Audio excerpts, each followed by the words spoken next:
What's up? Oh, You hear me? you got video and everything.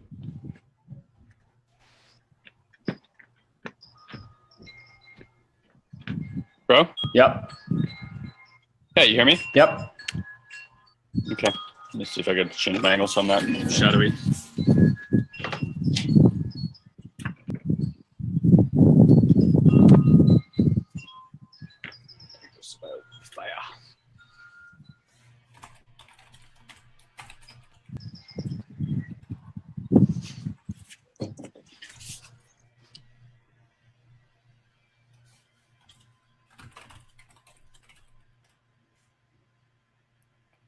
Yeah, it's better.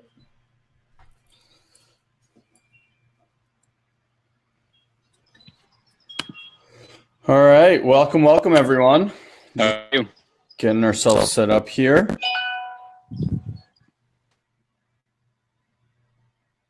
Bro. You're breaking out a little bit.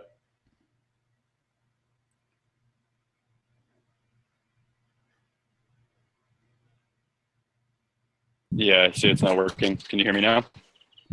It's on a massive delay. All right, let me try to move closer in it. The signal strength looks good. All right. So we got Christy. Welcome. If you're here, just showing up, say hi. If this is your first time here with us, definitely say hi. Let us know where you're from. Would love to acknowledge you. Is this any better? I hear you fine. It's just a matter of if it's delayed or not. Yeah, I mean, right now it seems like it's okay. Yeah, that was good. Okay. I think I just need to stay near the house then. Hey, Gail. Welcome. I like the chimes in the background. Like if you're meditating or something. Yeah, I might move inside. It's a little bit chilly, actually. Okay. But I just want to get this. Guys, we're just going to give it another minute or two just for people to show up, and then we'll get this thing going.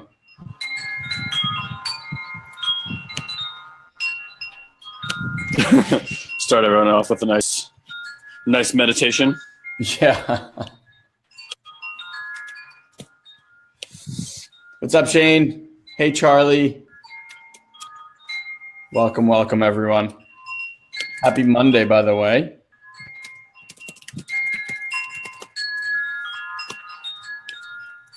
That sound might get a little bit annoying. What's that? The chimes. Yeah, I'm going to move inside right now. Okay.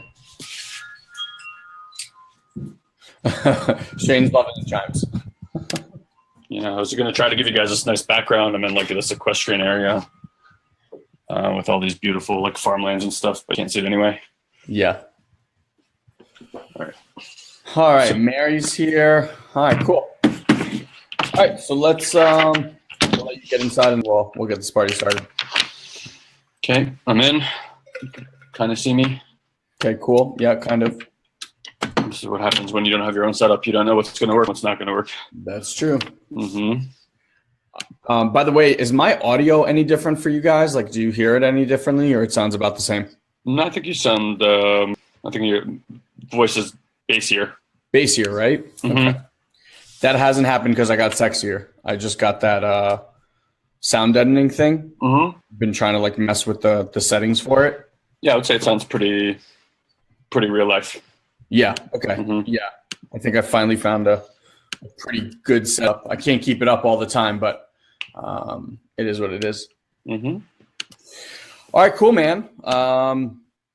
So how are you? I'm living. I'm having a really, really good time with my life. I'm having all these experiences where I have to like look left and look right and say, is this actually happening? Like, is this actually how good it is? Just like for my own thing, for people with like personal life stuff, I got to DJ a show. So I've been DJing for like, I don't know, as hard as this is to believe, bro, like 8 years now. Can you believe that? I can believe that. I think I started, well, a little under. I started on my birthday in 2009, so 2017. So we're like a few months out from 8 years. which means you've probably been doing it for like 10 or 11 years, right? Yeah, I think I started in 06.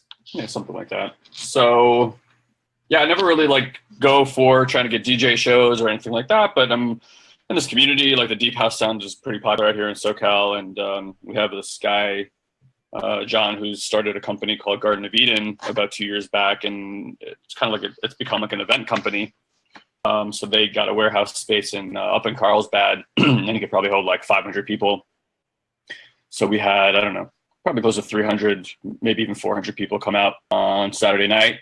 And I get to actually be like one of the headline DJs for this for like 90 minutes. And it was just stupid amount of fun.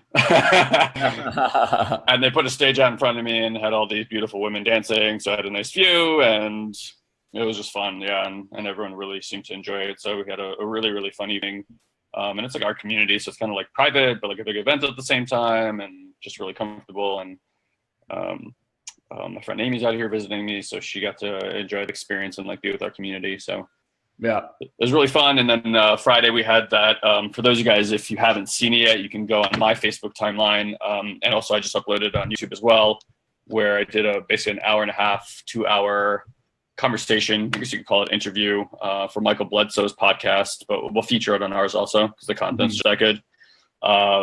With me, Marcy, and Michael just kind of like really jamming, and I kind of want to cover some of that here too, if we can. And I called it like problem solving in fifth dimension, really like starting to think multi-dimensionally, or you should say multi-density, when you're looking at how to problem solve. So I don't know if you had something specific in mind, but the two things that have been coming up for me is like the clarity around the illusion that the mind creates, and how to not try to overcome it, but how to start leveraging that. Yeah. And then the second thing would be, just like talking about how it is that perception beyond third density. Yep. And then looking at that as problem solving stuff. So if you want to, I don't know if there's anything you want to say specifically, but the only other I want to, I was going to share with people, I actually did a transcendental meditation course this past week. Nice. Which was really, I mean, surprisingly good. I didn't really expect, I didn't go in with any sort of expectations. I didn't really know what it was. And I have to say, hands down, the winner as far as meditation is concerned for ease and depth. I started this last week. Since last week, I've had 3 meditations where when the timer and or buzzer or somebody told me like it's time to wake up, I had no idea where I was. Just okay. Can you speak into it? Like what is it? Because I'm also quite interested. I know they offer courses out here. What's the difference? So here's the thing. Like this is kind of where I'm at a little bit of a loss towards what it is. And it's actually, I actually thought that to allow people from our Ascension program as one of the things that we send them to. It's not super expensive. I mean, I think it's like $960. You can even break it up in 4-month payments. So it's not crazy expensive. It's not super cheap. But having said all that, the methodology itself is so simple. And that's, I think, why it's so good. It's so simple. It's simpler than anything else. The thing that I'm not quite clear on is why you really need the course. They give you a mantra. It's your own personal mantra, and it's your mantra forever. It's like your mantra for life. So the only way that you would ever need to retake the course is if for whatever reason you forgot your mantra, say like you left the practice and 5 years later came back and you forgot your mantra, they would actually bring you in and for free, that you do tune-ups for free for life. And if you couldn't remember your mantra, you'd basically have to go through or like pay for the program to go through it again. So they give you a verbal contract, a verbal mantra that you're just repeating over and over again? Yeah, they basically give you a verbal mantra. And the thing that I'm not quite clear on is what's the difference between, because like you can find the mantras online, right? Like there's a list of, if you type in transcendental meditation, like should I take the course, there's 79 different posts. And like one of them is like, you don't need the course, let me tell you. And it just gives you all the information and gives you all the mantras and all that stuff. The only part I'm not clear on is that mantra somehow, I mean, they do interview you and you do answer questions, and is it somehow specific to you? Which, I couldn't really ask in a straightforward way, like, why do you need to take the course? Can I just pick a mantra and do it? I felt bad because I'm obviously paying for the course, and the guy's been doing it for 47 years. So I was literally sitting with someone who got taught by Maharishi. Oh, wow. Which was very, very cool. And the interesting part guy, he looked so much like Tzvi. Really? Yeah, like same white hair, same blue eyes, same like skin. It was just, I'd walk in and I just felt like home. I felt like Tzvi was there teaching me. It was really quite interesting. Tzvi, by the way, is our grandfather who passed away, who we were both incredibly close with. Having said all that, it's very, very simple. And what I wanted to share with you guys here today is something that I was taught in this. And just out of curiosity, from those of you guys that are here, how many of you guys have a meditation practice? So for those of you guys that are listening, I'm just curious, how many of you guys have a meditation practice? This will be interesting to see who we attract also. And more than that, if you could just say, do you have a daily meditation practice? Is it, X amount of days? Just let us know kind of where you're at meditation practice wise. Okay. Tori's like, bet your ass I do. Tori's in our Ascension program, so he better. Otherwise we do floggings. Yeah, otherwise we come after him. Okay, so just inform me as to what people are there. You got it. Okay. I just wanted to share with you something because I shared this with a buddy and his wife of mine just the other day, and it's interesting. Have you noticed, bro, that like a lot of people in our circles have started to daily meditate? Yes, and I have other interesting news to share with you after you share this piece. That was like a miracle that happened yesterday. I just find it fascinating that once we've kind of made, and it's not like we've made people or told people like you have to do this. It's just really interesting to watch how we've kind of shifted. And then like Leon called me and he's like, I've been meditating every day. My wife, our parents, my mom started, then dad now does it twice a day, does it to sleep, had been sleeping for the first time in like a decade plus. So really interesting stuff. So the number one complaint, well, there's two complaints that most people say about meditation. One, which is fucking bullshit, is I don't have to. Right? That's the most nonsense response. I actually did a presentation in front of a group of entrepreneurs in New York City, about 30 or 40 of them.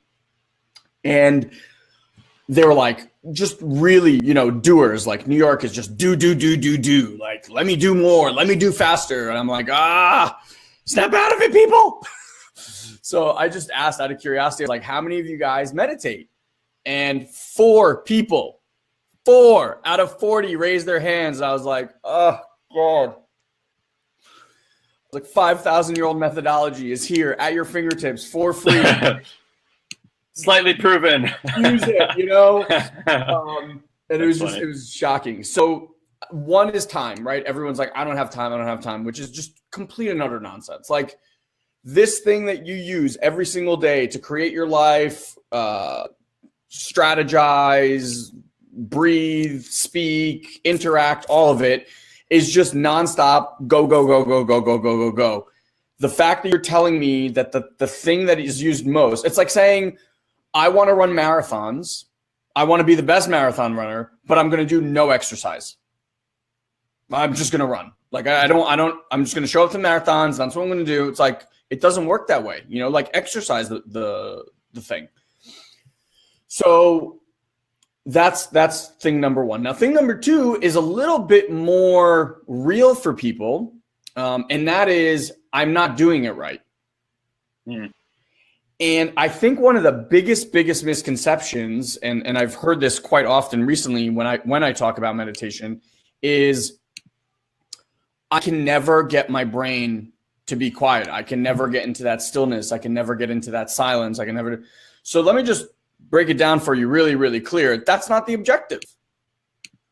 There's no objective that says you have to be clear of thought, that you have to get to nothing, that any of that stuff, right? That happens here and there, and it's not the objective. The objective is sit down and breathe and be quiet for 10, 15, 20 minutes a day. That's it. That's it. Whatever happens during that day, if your mind decides to go absolutely bonkers that day, let it go bonkers. If your body decides to twitch and move and fidget and all that stuff that day, let the body do that. It just, if your breath is shallow that day, your breath is shallow. If your breath is deep that day, your breath is deep. If you fall asleep, you fall asleep. If you stay wide awake, you stay wide awake. If you get pissed off by every single noise in the room, that's what's happening that day. And still, that's a perfect meditation practice. So that was always my mindset. Now, this guy, what he taught me, it was one of those, he said it to me, I was like, wow, that is so genius. So, and it's so true to life also. So the way TM works, I want you to imagine for a second. And by the way, is anybody that's on here has a TM practice or has done TM? I'm just curious.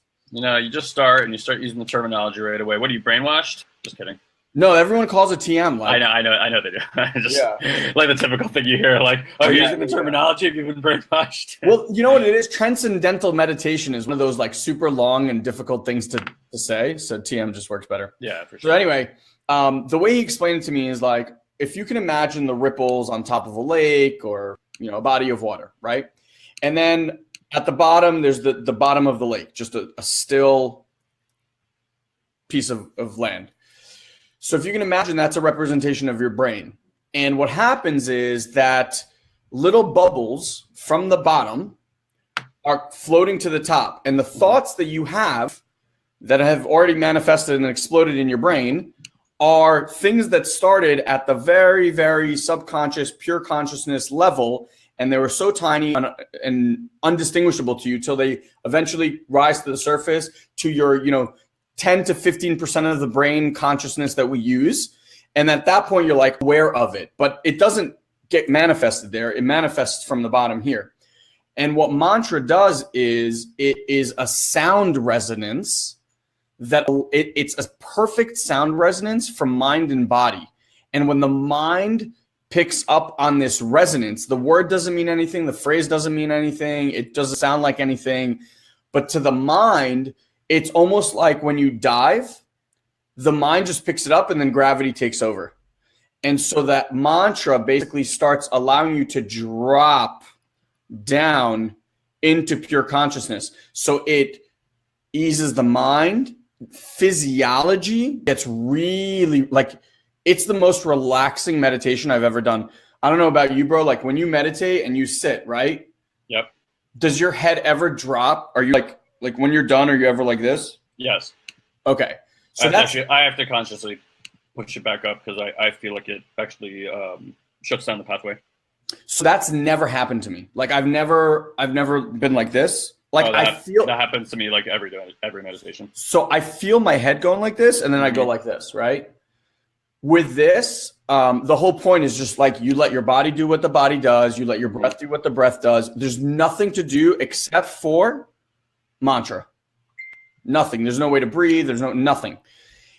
Now, so I actually within the first 5 minutes of me trying this, when he was like, all right, we're done, I literally found myself like this. And when he was like, we're done, I had to cripple myself out of this state of just oh. Totally. And then one time at the center, we did a 10-minute meditation. When he was like, wake up, I was like, it was like hearing his voice from miles away. Mm-hmm. I was like, where did I go? And that was in 10 minutes. And it's happened to me twice at home. It's like a DMT experience. Yeah. Just super gone, you're awake, but you're not there. Mm-hmm. There's no thoughts, no sounds, no anything. Really, really amazing feeling. And they actually teach you to stay. There's other techniques that teach you to stay and then play in that world and ask questions and interact. So, but that's later. here's what I wanted to share with you guys. So everyone's like, my mind is really loud when I meditate, right? I can't shut it off. I'm thinking about all this, my to-do list, what I did yesterday, what I have to do today, what I said or didn't say, blah, blah, blah, blah, blah, right? The way he explained it, which I thought was really profound, is so the mantra basically, and this kind of happens in meditation also, but the mantra basically brings you down. So if you think like you're going through your day and you're like this, like really just like. Can you give an example of the mantra? What is it? What do you say? It's just a sound. You can't share your mantra. Oh, you can't share your mantra. So it's a vibrational frequency, like you're ohming basically. They have their own. I mean, like if you go online, you can see them. And this sound is based on the interview that you take, and they just kind of like they channel this for you essentially. Allegedly. Well, I mean, this is a practice that's been around for a long time. I'm sure this is the part that's the part that I'm not clear about. Like, he was like, it's based on what you've told me and the conversation and this and that. And I'm like, okay, so does my mantra change as I get older, right? Like, I'm going to change, my physiology is going to change, all this stuff. And he's like, no, it's yours forever. Which leads me to believe like you could pick any single one and it will work. Just build the relationship with that mantra. You know what I mean? Like, I don't know. I need to have conversations with people that have done it for a long time. Well, so for instance, Kathleen has been doing it since 1992. Kathleen, can you give some feedback on that? Like, what is your experience with the mantra? I'm curious. Yeah, like Kathleen, in your experience, does someone I know they say that a teacher has to give you the mantra. I know that's what they say. I just don't know if that's like a way for them to get people into the course, because the actual practice I could teach someone in like an hour tops. Sure. So regardless, so the mantra basically, like you say mantra, it drops you. Now, if you imagine like in your day, you're just very pent up and like, right? Now, when you meditate, even if it's not from here to like, but there's a slight release, like in the mind, in the physiology, there's a slight relaxation. So as you drop into this more relaxed state, both mentally and physically, what's happening is they believe that every thought that you have is just stress being released. So it's like just stress coming from the bottom and ending up in a thought. So as you relax more and more, it's natural that more and more thoughts, right? Because like, and the more you relax, in fact, the bigger energy the stress can get released, because you're basically relaxing all of these different aspects of you, which allows more and more and more stuff. It's almost like in ayahuasca, right? Like you allow for stuff to purge out of you, both physically, mentally, emotionally, etc. The same type of thing. So in fact, when your mind is really loud, that's a sign of a really good practice, meaning like you were able to relax to get all that stuff there. So instead of being in an argument with like, oh, my head is really loud today, because he asked me a really interesting question, because one of the days I came and I was like, man, my practice today was just shit. Like I couldn't get comfortable. I couldn't get quiet. I heard everything. I was just like, I wasn't present. And he asked me an interesting question. He goes, okay. He goes, after the meditation was done, how did you feel? I was like, actually felt good. Like I was relaxed. I was peaceful, this and that. And he's like, well, that's great practice. It's not about reaching some sort of event in meditation. It's about what occurs in your waking state after. And all of that release and all of that stuff that gets to be let go, that's really, really great practice. So I thought it's really interesting. It's almost like the analogy I used was if you go scuba diving, to drop down, you have to basically release the pressure in the vest.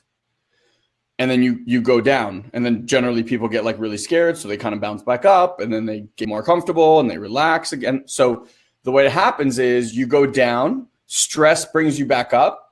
Right. But then the next time you go down, you don't go back down to where you were, you go down lower. And then that makes you more relaxed. So that brings you up to the next level, brings you up again. And so you keep doing this kind of like circular, almost like spiraling down effect till you get down to this pure consciousness, which is nothingness. Yeah. And I just thought that was a really good analogy for life in general. And the reason I say for life in general is because we are always in an argument with how life shows up. This is good. This is bad. I shouldn't be feeling this way. I shouldn't be thinking this way. I should this and that. And it's exactly what we experienced in Colombia, right? Like everything is perfect and everything is here to serve your highest self. Mm-hmm. And as soon as he says that, I was like, oh, that's so interesting. What if the context of life was, wow, thank you, stress, for showing up in my life so I know where I get to release the pressure so I can get into more love, get into more manifestation, get into deeper levels of creation. Then you ask for that stuff to show up. You want it to show up and purge as quickly as humanly possible so that you get to play in this other state. Instead, what we do is it shows up. We go, no, thank you. I don't want this. This is wrong. This is bad. And you just get stuck in this loop. And I just said to him, I was like, this is such a great analogy for life. Do you mind if I share it? And he's like, yeah, feel free. Because I didn't know what I could and what I couldn't say. So he's like, yeah, I got permission to share it. And I just want to share with you guys because it's really changed things for me. It's interesting because it's a concept that like I think we talk about. It was just like a different layer, a different way to slightly look at it. And I was like, I can really get behind that. Mm-hmm. So well, it also sounds like it's by allowing, right, the sensations to be there. I think the important part, or I know for me, the important part is a lack of judgment, like not bringing judgment to, right? So like when you're in beta state, Dispenza talks about this. There's 3 different levels. There's a low, medium, and high in beta state. Then you go down you can drop into alpha, and then which is more like the creative state, like when people are in flow states, stuff like that. That's there. And then you have your theta states, and there's actually further ones down the rabbit hole, like gamma states, and gamma's like full enlightenment, stuff like that. When people are in deep meditative practice, they're in theta, and that's kind of known as it's almost like the world between sleep and wakefulness. Yep. Is what good meditation usually feels like, and it's like body off, mind active state, basically. So when you're in those states, what I have found is there's just no judgment. There's just sensational experiences. And when there's no judgment, as the sensational experience leaves the body, it's like that's where the void is. Yeah. And that's where mantras are important. Even a frequency is important. Because if you think about like the world creation, like the universe came into being from a void. A sound was made, like a word. And something came into existence, and that's using tantric energy, like creation energy.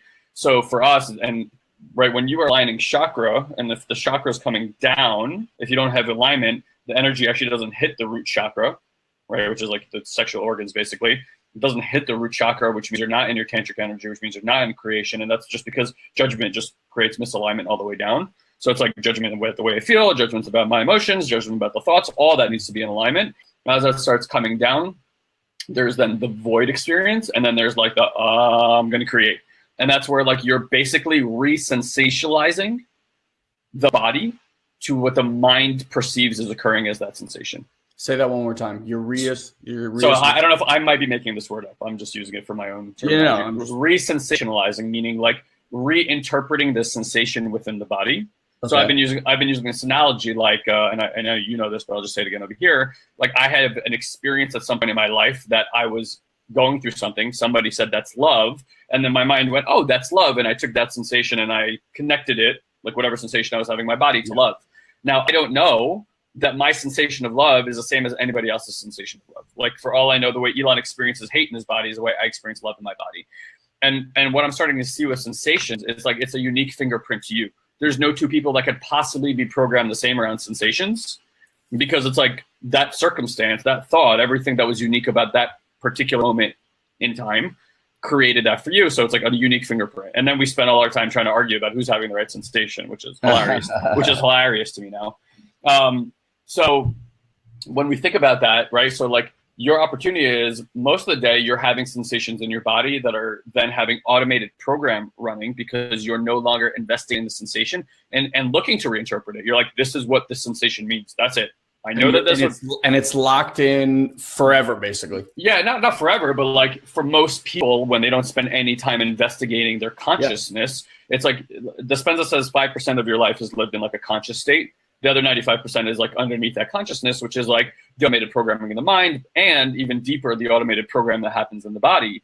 So it's like you're getting outside influences from your environment that's creating some kind of sensational feedback. I've been saying for Vipassana that your body's an input and output device. It receives information, it gives information. So it's like a tuning fork. So there's all this energy coming at you, creates sensations. That sensation creates an emotion. That emotion gets interpreted into a feeling. That feeling is a thought. That thought becomes words. Those words become actions, like so on and so forth.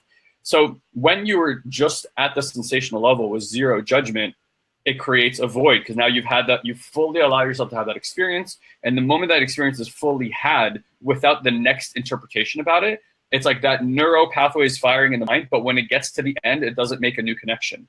Because every time your brain resensationalizes something, it's looking for that next connection about whatever experience you're having right now, and it's locking it in there further. Even what Vipassana does is allows you to get into that space of no craving, no aversion, no judgment. It's the void. It's basically the Tao. It's the space between craving and aversion. And because you're there and you're not creating new associations, the brain actually rapidly starts going back and breaking the associations that it had. And it creates this void for new experiences to be had around that sensation. And then suddenly it's like the same thing that your mom has said to you for 30 years. It's been annoying the shit out of you. Suddenly you have zero response to it. And you're like, this is amazing. I love my mom because I'm not fucking judging her. So that's what I mean by resensationalizing. And I think that's truly the amazing power of meditation. It's like said another way in modern contemporary speak, it's your opportunity to reprogram yourself. Yeah. And there's only so much you can do with mental understanding, because if you're not down at the sensational level of the body, there's automated processes that are far beneath your conscious mind, which means that no matter really how much conscious languaging you do, it's more of a symptom of what's happening within the body. So like Ilan and I can listen to you talk, and it's not so much what you're saying, it's giving us a clue to what's happening inside your body that allows us to see like, okay, well, this is the deeper subconscious belief in there. Here's where we need to go to work on it. And it's like that will not really get reprogrammed until you do plant medicines, deep meditational work, all that kind of stuff. Yeah. I mean, the thing that resonates for me with meditation the most is all the work that most people do. And it's very necessary work. I think they are they play with each other very, very well. You know, Guy and I, for a long time, all work we did was cerebral. Like we just did mind work, and it's really powerful. It's made us incredibly gifted at understanding human beings and the language patterns that people have. And someone can say 3 sentences and we can tell you what the thing is for them to work on, right? And what they would need to do and all that kind of stuff. Or what I find really fascinating is meditation takes that stuff and, like Guy said, programs it into your heart and body. And so it allows this guidance system. And this is what I was trying to tell these entrepreneurs in New York. They were like, I gave them the distinction between mind and heart, you know, and how you start using your heart as the guidance system if you want money, relationships, life to be easy. You're just following the wrong guidance system. And what's fascinating, I mean, it's like every human being does this, but it was really interesting. And they were like, but how? But how? Yeah, but how? But how? Notice who's asking the question. And I just kept going back to that and pointing it out to them. And that's when I brought up meditation. I was like, one of the easiest ways to tap into the new guidance system is you have to quiet the mind. For most people, you're not even able to listen to the heart until the mind quiets down. I'm not even talking about those that still consider their mind or the voice that they hear in their head themselves. Like that's step infant, right? You need to get to. And then it's like, okay, disassociating that aspect from you, realizing that it's this other entity constantly spraying thoughts at you that aren't your thoughts. A lot of people think that there's something wrong with them because of the thoughts they have in their head. It's not even your thoughts. It's just stuff that's happening up there. How you respond to that thought and how you let that thought guide you or paint your perception of the world, that's your responsibility. And so when you tap into this meditation, what I really, really am enjoying with TM is it's super, super simple. Like it's simpler than anything else I've done. Even, he was explaining like the different kinds of meditation. So like when you focus on breath or like like Vipassana, that's focus meditation, right? Like you're focusing on this one thing. Actually, that's not completely accurate. So in Vipassana, the teachings are to actually move you away from focus meditation. It's like you spend the first 3.5 days focused on breath. And the way they describe it is like when you're focusing on it, well, here's the thing that I took away from it. Most people, when you're focusing on an object or a mantra or something like that, that's focused meditation, right? You're letting the mind go on something. Yes. And they want you to actually move away from that. Interesting. However, the process for doing that is like, think about that, like putting focus on something sharpens the mind. It makes it very sharp where it can focus on one thing. Yes. So when they study, like, people who are in deep meditation, monks, etc., what they look for is how long can they keep a single thought in the mind. And like your average human could do it for like 8 seconds, something like that. Yeah. I think it's even less. Like someone in a deep meditation practice could be like 8, 9 minutes, 10 minutes without like anything else entering, which is just like incredible, right? So the whole point of Vipassana is actually to move you away from focus meditation. Interesting. So you're not focusing on breath, even though in the beginning you are. And I think the reason, so he wants you to focus on natural breath. It's not about altering breath. It's like, can you observe literally natural breath? And I think what it does is it actually allows for entrance into the subconscious part of yourself. Because normally what we do is it's all about shoulds. Things should be different. I could be doing something different. So notice how for most of you guys, if you're doing meditation, the moment you put focus on your breath, notice that you change your breath. You're like, as if the body doesn't know how to breathe or breathing wrong. So you're like, I should be breathing differently. Like I should be breathing deeper. I should be breathing into my belly. I should be doing this. I should be changing my breath. And it's like, no, you're fine. You're alive. You weren't thinking about your breath a second ago and everything was hunky-dory. So it's like, if you can observe natural breath, you're actually observing an automated subconscious part of yourself. And I think that's what allows this like deeper entrance into this, like the theta, like the deep theta. So Vipassana is not about focused breath at all. Like I didn't think about my breath for 7 days. Interesting. What you're doing is you are allowing for consciousness into the body. And all you're doing is you're doing a body scan. So that where it starts, I don't want to ruin this for anybody, but after 3.5 days that he just tells you, put your awareness on the top of your head.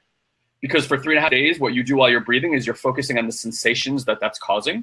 So you start like narrowing the field. Like in the beginning, it's like just like on the nose and like this part or the nostrils going down. And then it's like this little area on the tip over here. And he's like, just see if you could feel sensations over here. It's tickling, it's moist, whatever, right? Like any sensation. And then like and I thought that was Vipassana. And then like day 4, he's like, now we're gonna start Vipassana. And I'm like, what the fuck have we been doing? So then he's like, put your attention on the top of your head. And the moment I did that, it was like fire and tingles. I just felt like a flame like lit over here. And then he's like, now move it over here, now move it here. And no matter where I put it, I can literally feel the energy force in my body moving at my request. And I got out of there and my mouth was like this, like, and that's the moment you want to talk to everybody because you're like, did you feel that too? Like, like, because it feels like a superhero type of thing. And then for the next like 6.5 days, it's deepening that observation ability to the point where I can literally light my entire body up like a Christmas tree. So that's what it is. So it's really not focused meditation. Interesting. So this was the way that it was explained to me is that this sound, like if you think words that come out of your mouth, okay, have basically two aspects of it, right? The first aspect is meaning. So I say words, you guys hear words. Those words have meaning in your mind, and that creates a certain objective of what I'm saying. But if I was up here speaking Chinese and you had no fucking clue what I was saying, meaning would be gone, right? And all you'd be left with is sound, vibration, resonance. Mm-hmm. So what they found is that there are certain sounds and resonance that have the mind naturally fall into this pure consciousness realm. And what happens when you first start the practice is you go through that yo-yo effect where it's like you're dropping, stress gets released, you're dropping. So it's almost like you said with the chakras, right? Like you're trying to drop in, but then there's all these stressors that are popping up. Now, after doing this for a few months, a year or 2 years, you've cleared all or most of these stressors. And so what happens is you allow the mind to just drop into this state effortlessly over and over and over. And then they have like some advanced techniques which actually allow you to drop in there faster. And then once you're there, they have this like super advanced technique. So if you can imagine like, you know, the below the surface stuff, like that's where pure consciousness is, right? They allow that. There's another technique that basically allows you to just stay there.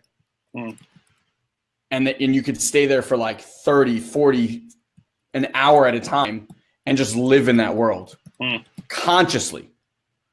And I was like, yes, please. Yeah. Well, even with Vipassana, what I noticed is like, so in the beginning, I couldn't really do it with my eyes. Like, obviously, you close your eyes. A few days in, because like the sensation in the body becomes literally like a physical experience, that he had mentioned, he's like the continuity of your work. He said something about the continuity of your work, and I took it very literal. Like, don't stop meditating.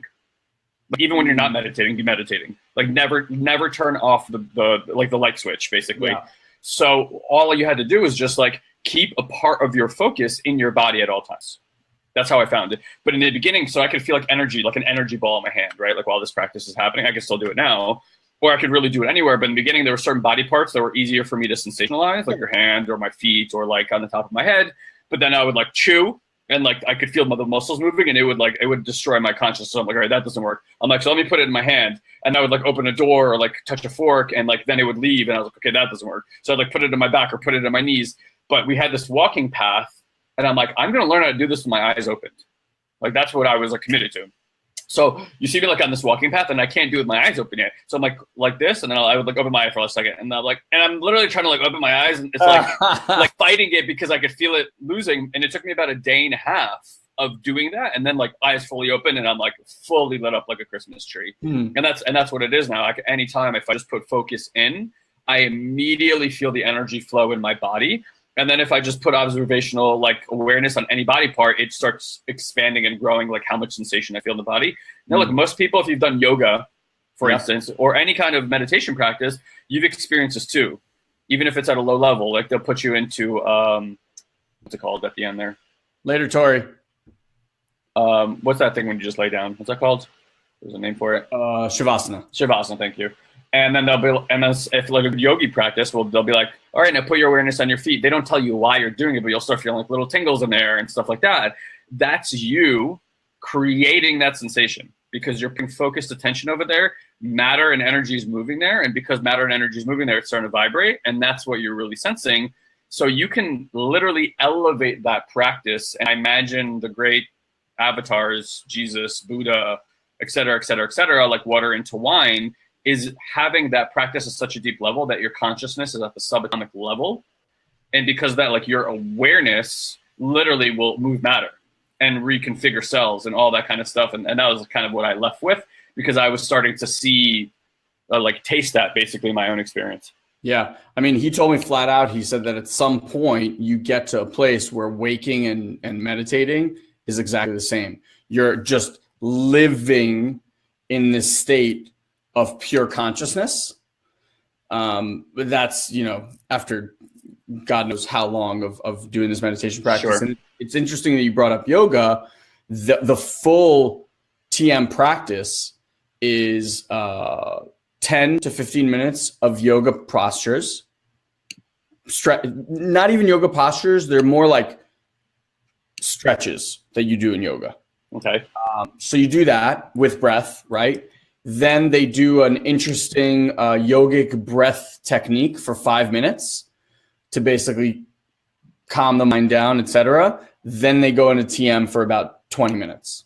And it's just 20 minutes. TM is like you basically in it for, it's like 30 seconds in the beginning just to get into it. Then you do the mantra. What happens is though, when I found it to be incredible is at some point you just lose the mantra. So at first the mantra is like very clear, then the mind takes it over and the mantra changes. Pitch changes, the way it sounds changes, the frequency, the pace, all of it changes. And at first I was really trying to like bring it back and controlling it and saying it right. And he's like, no, just let the mind do its thing. Yeah. And then it gets to a point where it's not even a mantra anymore. It's like a feeling. It's like a pulse inside the body. It's like, yep. And you know it's still there, but you're not there. Yep. Like physically, you don't feel any part of your body. You don't feel any, like, if I was in that moment, so it happened to me once in the class. We did a 10-minute. He said, all right, now come out. And I was like, come out. fuck was I? Yeah. It happened to me at home for like 3 minutes. And then, well, I don't know for how long, but like the alarm rang. And then the other day I got in there so fast, like I like just dropped in. And then all of a sudden the phone rang. And I swear to God, I didn't even know where I was. And I was just thinking to myself, I was like, this is like when he talks about in Surrender Experiment and Untethered Soul and all these other books where they sit on a rock and like a day will go by. I'm like, if you got into that state and you were clear, you could stay there for forever. I get like what would happen is eventually a stress would come out and like a thought bubble would come and it would kind of like snap you and you'd be like, oh my God. And I'm sure that at some point it's something like that's how they get into that state and just stay there for, days at a time and like, wait, I'm still sitting on this rock. Yeah, totally. So it was very, very fascinating. I'm very excited. I have a question for you for anyone that's watching this or listening to this back and hasn't started a practice. Yeah. What would you recommend? Because obviously we're massive proponents of it. Yeah, I mean, I think for most people, guided meditation of some kind is probably the most effective. Like, I think the 6-phase meditation is great. And you know what? I don't think it's a strong meditation practice. I think it elicits a lot of the things that you really want to work on as daily habits while in meditation. So like, I'm profoundly aware of like creating the sensation of gratitude in all practice. And I mean, like gratitude for all things, whatever occurs to you as negative states, positive states, doesn't matter. Nothing transforms without gratitude. Where shame and blame is the lowest frequency, for me, gratitude and love are the highest frequencies that you can apply. And for most people, they do see things transform when they apply gratitude. If you have even terminally ill or cancer, the beginning of that healing is like having gratitude for this opportunity to transform everything in your life. So I think he does, and it's like, and then forgiveness, right? Because nothing happens without forgiveness, and that's like leads to gratitude. So I think he applies a lot of really good, even mental construct principles that unless you get that shit handled, it's hard to drop into a really powerful meditation practice. So I think the 6-phase meditation, which is Vishen Lakhiani, thank you. I can never get his last name. Lakhiani, from Mind Valley. You can find that on YouTube. I would even start. I would tell you, if you're someone who's like been on the fence about meditation, I would even start with the book, which is Code of the Extraordinary Mind, and the whole book. I'm pretty sure he wrote the book to lead people to start meditating. Like, you don't get it, but the last chapter is all about, all right, now here's how it's all done, and it's just like a chapter dedicated to meditation, and it's all about. He debunks the 3 biggest things that people have about meditation, which is I don't have time. Am I doing it right? And is this working for me? Like, noticing that it's actually working. So if you haven't and started and you have any of those concerns, it's a great book anyway. So and then the 6-phase meditation is basically part of that. Yeah, absolutely. And then I think just like a Calm app and stuff like that. I think the issues we kind of touched upon is like people get into meditation practice and they're like, am I doing this right? And then meditation has nothing to do with what you're doing at all. It's just kind of allowing for whatever experience is there to be there. And Vipassana is the same way. It brings up all sorts of emotional experiences for people, from like, I think just like plant medicine, like erotic pleasure, to just the depths of hell. Because I've had friends go there and have like mental breakdowns and then like rebuild themselves within a few days. And that just happens. For me, it was a really peaceful, beautiful, wonderful experience that served me, and it served all them. Like every friend I've had that's done Vipassana after me, I would consider today some of the more elevated people that I spend time with. Yeah, it's interesting. This is why I say that the work that we do on the front end with people, this cerebral mind stuff, is so important. It makes, you guys were talking to you guys about Colombia and plant medicines and stuff like that. I fully believe that it is irresponsible of us to send people there without having done a very specific process before going there. Like, you could seriously lose your fucking mind. Both in Vipassana and plant medicines, it's you have to know what you're getting into from just a physical experience. And more than that, if you want to really go deep, having this mind somewhat, not under control, that's the wrong word, having an understanding of how it operates and what it does and all that stuff, and like how you function and where your limitations are, et cetera, is so important before you go do these things. Mary actually said that Vishen has an app called Omvana. Okay. Where he does the 6-phase meditation. Gail was also suggesting Headspace. I'll tell you, Headspace is 10 days free. Calm, CALM, is 30 days free. So you basically get the entire first 30 days for free, which here's what I would say is the ultimate way to start meditating. Commit, and I'll tell you how you can do this in a powerful way. Commit to doing a 30-day meditation challenge, meaning every day. It can be 5 minutes. It can be 10 minutes. You can use the Calm app. You can use YouTube. You can whatever you want, either in the morning or at night or in the middle of the day. I don't care when. Commit to doing every day for 30 days. So one of the things that, and bro, maybe you want to drop the link. We have a public Have It All group. Okay, it's a group on Facebook. It's called SatoriPrime Have It All, and it's a public group.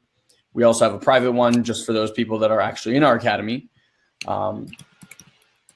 So whether you're in our academy, you can post that in there. If you're not in our academy, post it in the public group. And here's what I found, that even for me, I did the 30-day challenge for myself where I cut out alcohol, I cut out desserts after lunch and dinner and things like that. There were moments, even for me, that my mind was like, go get that piece of chocolate. You deserve it, or go do this, or, have that glass of wine, whatever. And honestly, only because I had said that 30-day challenge publicly, again, I knew no one was coming. It's not like you guys are hunting me down and going to come to my house and beat me up. Like, no one's going to post on my wall and like, oh, you suck, you're a scam, blah, blah, blah. And it's in the back of your mind. Like, I publicly said that I'm going to do this. And even if that stops you for half a second and gives you that half a second of breath to really then choose again, go, yeah, I'm not going to do that, right? That's a lot of power. So with a 30-day meditation practice, if you publicly commit, and that's why I'm giving you that amazing venue, which is our group, if you go there and publicly say, here's what I'm committed to doing. I'm committed to waking up 10 minutes early every day, listening to a calm meditation every morning before I get started. If I don't get it in the morning, I will make it up at some point during the day. Like, get really clear on how this is going to look for you. Because here's what I found. Once you do 30 days, it's a very, very good chance that you will never stop. Because what's happened is, and this has happened for pretty much everyone that I know, they'll do it for 30 days, right? And they're really vigilant for those 30 days. And then someday, like 36, 37 comes around, and they don't do it that day, okay? And it's not like they're upset that they don't do it or anything like that. They just don't feel right anymore. Like, that day won't feel the same. You won't be as effective. You won't be as calm. Whatever your experience is, and they're like, holy shit, that really works. Now, the reason I say 30 days is so important is because if you're going to just do it once, let's say like 3 times a week or 4 times a week, which is a great start, you're not going to have that compounding effect where on the days that you don't do it, you feel it. Like, I took off almost 60 days from alcohol, the longest time I've ever not drank since I started drinking. this past Saturday, we actually went to a wine tasting, and I really like, I've been feeling so good that I was like, you know what? I'm not going to drink. And then I showed up and it was like 15 different wines from Italy, and none of which I've tried. And I was like, fine. So I like made the mind switch. I was like, you know what? Enjoy this. Like, enjoy this. And I did. I had a blast and it was wonderful. And then the day after, even though like I was so much better about controlling myself, like when I say tastings, like I had them pour me like 4 drops, and I was literally just like tasting 4 drops, and I was pouring anything out that I didn't like. Very different from the way that I would normally taste wine, which is like, give me the cup, give me the cup, give me the cup, get blasted. And even still, the day after, I just felt slow and groggy and not clear and this and that. And it was almost like, as much fun as I had, I was like, you know what? This feeling ain't fucking worth it. Nope. And I only felt it because I hadn't done it for 60 days. Mm-hmm. Right? Like you feel the vast difference when you're in something or out of something for a long time. And that's why the 30-day meditation is just awesome. Awesome, awesome, awesome. So that's the biggest tip that I can give you. I'll take it even a step further and just brutal honesty, right? So I haven't been drinking on the weekends either. I've had like a glass of wine here and there, and even that I could feel the difference. Yeah, so like the day after, I'm sluggish.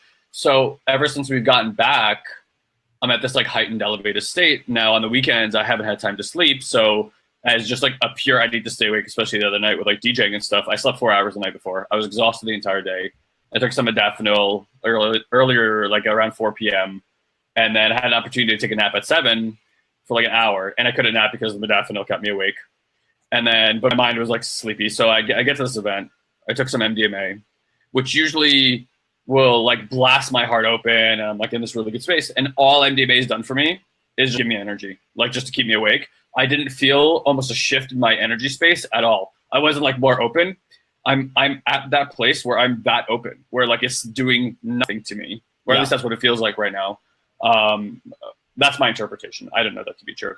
And, I took enough where I would like be able to feel a physical difference in my consciousness or how my heart feels. And there was nothing. Like people don't know what to make of me right now. It's kind of fun. So I'll share something, and I didn't get into any of the conversations we wanted to get into, or that I wanted to get into, but which is fine. It could always happen later on.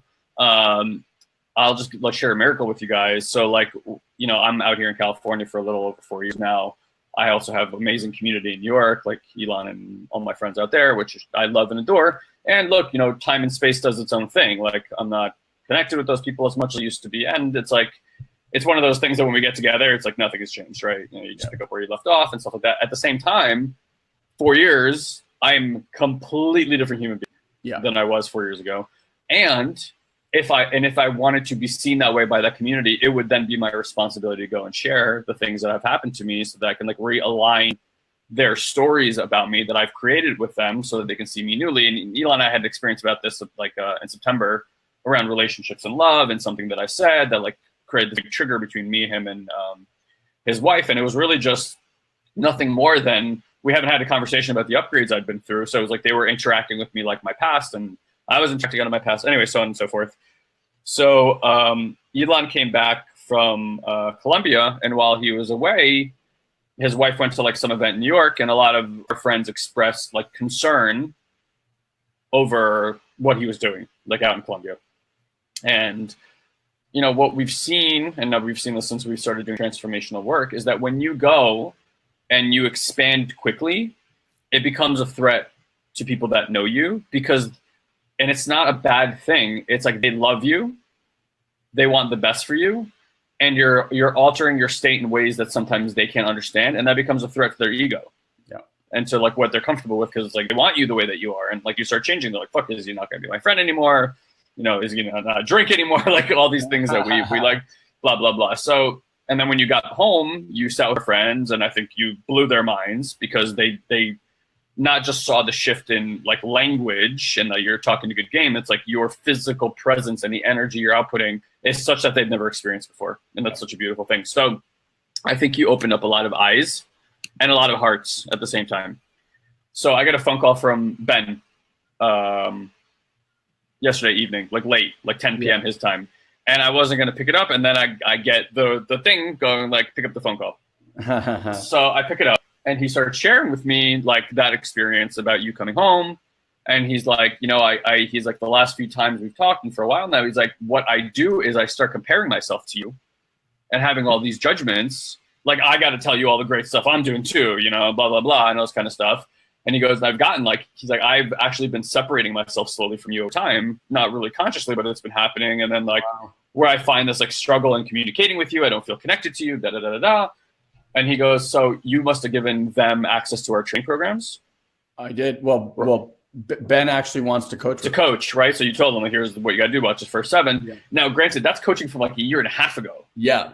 And that's like nowhere near where we are now. Like I'm like, wow, that stuff is old, you know?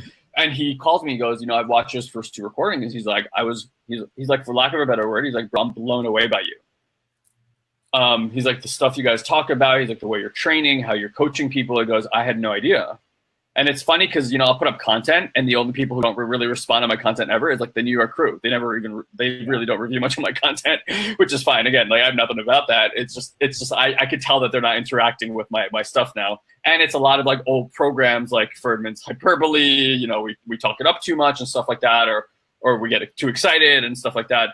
And it's like, I'm like, wow, those old stories are blocking them from receiving how much we can offer right now. And so he just like let it out and cleared the whole thing. We ended up having this beautiful conversation. I offered him a few points.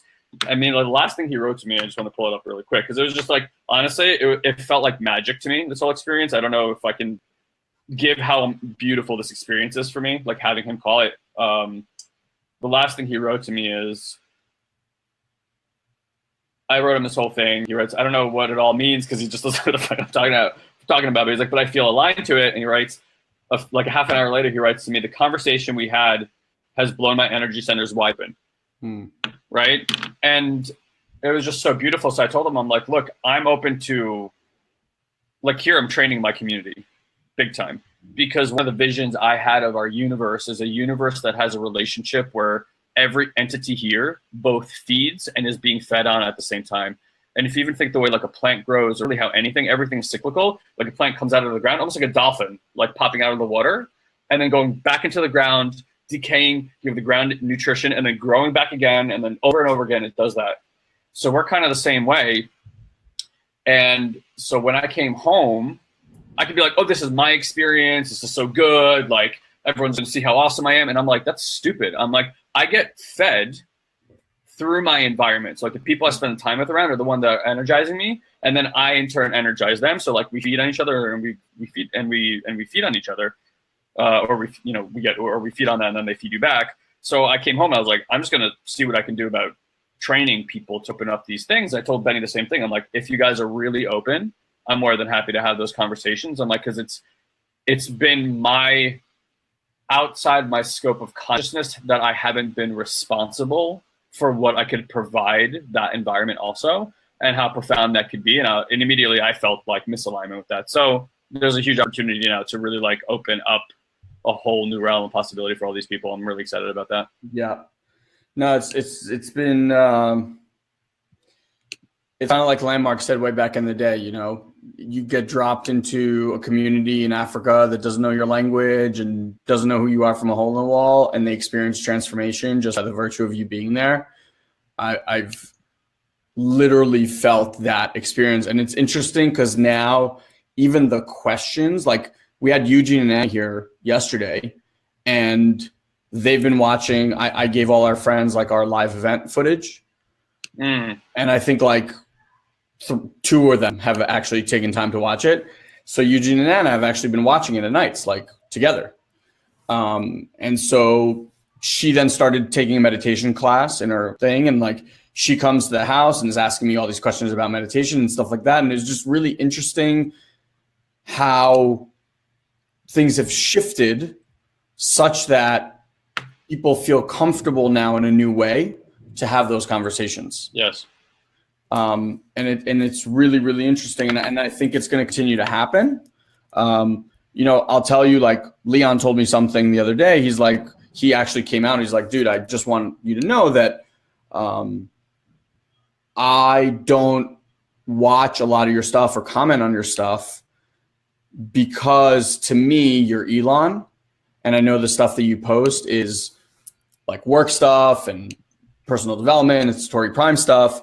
And I want to know you as Ilan. And I was like, dude, that's where he's at, right? And I was like, I got nothing about it. Like, I don't, when people watch or don't watch us, like it's not about that. Like I'm not one of these like, oh my God, someone didn't like my post or they didn't leave a comment. Like I'm not doing it for that. Sure, of course not. Right? We're really out there to cause cosmic ripples. You know, like thanks to you guys, every single one of you that are on here and continue to show up on here. How do you continue that ripple? What are you doing in your life to the people that you love and are connected to continue these ripples and these messages of love and goodness and forgiveness and peace and all of that kind of stuff? It's us, guys. No one else has to sign up for anything, right? Like they don't have to follow the same programs. They don't have to do anything. It's you do the work and the people around you will transform. Mm. And that's all there is to do is just be. There's nothing to do, just be. So, yeah, I invite you guys, for those of you that don't have a meditation practice, for those of you that want to sharpen your meditation practice and make it a daily meditation practice, Guy left the link for our SatoriPrime classroom. Definitely jump in there. And so it's, what is it, facebookgroup.com/groups/SatoriPrime classroom. So you guys can see that there. That's our public mastermind. Go in there and declare. You know, declare it also on your personal wall, right? Make it known that this is something that you're up to. You'd be amazed at the support that people will pour onto you. You know, I never, like, I was not one of these people that was going to post my body pictures or workout pictures or anything like that. I just sat there one day. I looked at myself. I was like, you know what? I want to do a 30-day challenge. And I knew that if I said it to myself, it'd be one thing. And if I posted it, it'd be a whole different thing. So I did it. And it was probably like one of the most commented, liked posts I ever have. People are amazed when people go do things. They just are. They will support you. So trust that and do that. Yeah, and that's it for me. Any final words? Yeah, I was gonna say, like for me, coming out of Colombia, one of the things that just became so important is like a sense of liberated self-expression. Like no holds back, no holds barred. Like if this is there for you, you express it. It's just, you know, like today I actually uploaded my first live DJ set, and it's like, what does that have to do with SatoriPrime? It has nothing to do with our company, but it has everything to do with my self-expression. And what I got from there is like SatoriPrime is for me now is access for people to see an example of what it's like to live in a liberated self-expression format, where it's like there's nothing that needs to be withheld. So if part of my self-expression is like I'm putting myself in best shape of my life, my body is younger. I mean, I look at my face, I'm like, what the fuck is going on? My face looks 8 years younger to me. Like I significantly look younger than last year. I feel like my wrinkles are going away. It's just like I look at my face and I'm like, wow, how did this happen? And not how this happened. I'm super clear on how it's happening. So a lot of this is like we bottle so much. Like this is gonna be funny, and I could post this video because I really just don't give a shit anymore. My friend Lauren came in like a pink tutu to this black light party on Saturday, and this tutu got around. Like this tutu was a whore. It made its rounds to everybody. So I got the pink tutu, and I went not Lauren, the tutu. The tutu. Lauren is one of my best friends in the world. I love her to pieces. But the tutu got around. Like every guy ended up wearing this pink tutu at some point in time. And like it was funny. Some would grab it and like really embrace the tutu-ness, and others was like, I can't. And then like eventually put it on and just make an ass out of themselves. But like I went on stage and there was this beautiful girl, Adele, that kept like going on stage and dancing, and she was wearing a pink tutu. So I was like, hey, you, like pink tutu off, right? And for like 3 minutes, we like had this like dance off like on the stage in front of everybody. That's awesome. And it's just like not giving a fuck. Like it was so much fun in that moment to like get into that archetype and like own the shit out of that thing. And like, you know, whether people are watching or not, whether there's a camera on you or not, It's the perception of that thing watching you. It's not that thing being there. You can create a context of any time. I could be like, I'm in my room dancing all by myself, close my freaking eyes and go there and have the time of my life and not worry about anybody's perception of anything. Plus, whatever perceptions are coming to them are their judgments about themselves and their inability to deal with that level of self-expression. Yep. They're not making fun of me dancing in a tutu. They can't handle themselves being in a tutu and having that level of self-expression. Yes. So it occurs as funniness. It's like when you're doing like eye gazing or being with somebody and you're laughing, because in that moment there's a part of you that always judges how you look, and that laughter is like you trying to deal with that moment. It's not about anything's really funny. So yeah, I like the freedom and the connection that I feel today with every person I come in contact with is expanding my mind. And one last thing I'll share, just like, these are like little miniature things that are wins, but I'm like, wow, you know. So we're in this amazing house, again, this guest house, in this equestrian countryside here in Marietta. Beautiful. Like this house is like unsurreal gorgeousness. And we're about to like head out to wine country and do what Ilan did yesterday, which is not drink all the wine, but have some sips. And then I get here, and you know, in these moments where you like come to somebody's house, so like they're super sweet and Airbnb and the whole cute thing, and like usually those people come up to me and they're like strangers, and there's that part of you that's like, I really like this, but like I'm not so sure. Like, how do we end this quickly and I can get back to being really relaxed in my body? And like they come out and I'm like, hi, and like give them these like really deep hugs, like spend some time with us. And my victory is like that I feel so connected to them. I'm not trying to get out of the conversation. I'm not trying to end it short. I'm enjoying every minute. I'm like, whatever time I go with these people, I'm gonna like savor it, like dessert, like good food, and like really get to feel them and know them. That's never been my experience in my entire life. I've spent a lifetime studying myself to try to free judgment that I thought other people had on me, which was a judgment that I really had on myself. And what I eventually now have come to is, I think most of us are waiting for the circumstance to change. And even me with all my development, I'm like, something's gonna happen in some period of time that will alter the way that I feel about things. But the truth is, it's sensation programming inside your body that's having that happen. And we're looking externally for enough money to be there or for the relationships to change or something, when ultimately I think the truth is, it's what are you giving yourself permission to be? And I never gave myself permission to be approved by other people. I consistently must have felt judged on some level. And I consistently felt that I was not being accepted. And I think that's where all this work is. And I look at my life, and that's how my peer groups were always set up for me to always kind of be on the fringe of everything. Yep. So I couldn't dance in front of people in a tutu because I wasn't accepting and approving of myself. It had nothing to do with them. And the moment I literally started meditating on that, being like, I now give myself permission to be approved and accepted.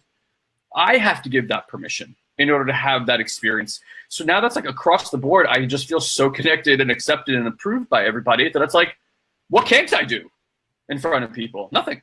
I'll be naked in front of you. I'll throw in front of you. I don't give a shit anymore. There's nothing like a cry in front of you. Everything in front of you. It doesn't matter to me because I don't have this experience of someone's judging or not approving me. I don't care anymore. And I mean that in the most beautiful way. So it's been this really, really altered state of being human and how much I'm like enjoying everyone's company. No one's an asshole to me anymore. Everyone's just an opportunity to love. It's such a good point. You know, we're like liberated self-expression, which is everything we've been talking about. When you go there, there will be those that get made very uncomfortable by your liberation. And what they're uncomfortable with, because what it's showing them is all of their limitations in being that liberated. And there are going to be those that are just so open and magnetized and drawn to you. And even those that aren't yet will eventually, right? Mm-hmm. It's just your experience of life is so shifted. And so for all of those guys that are listening, right?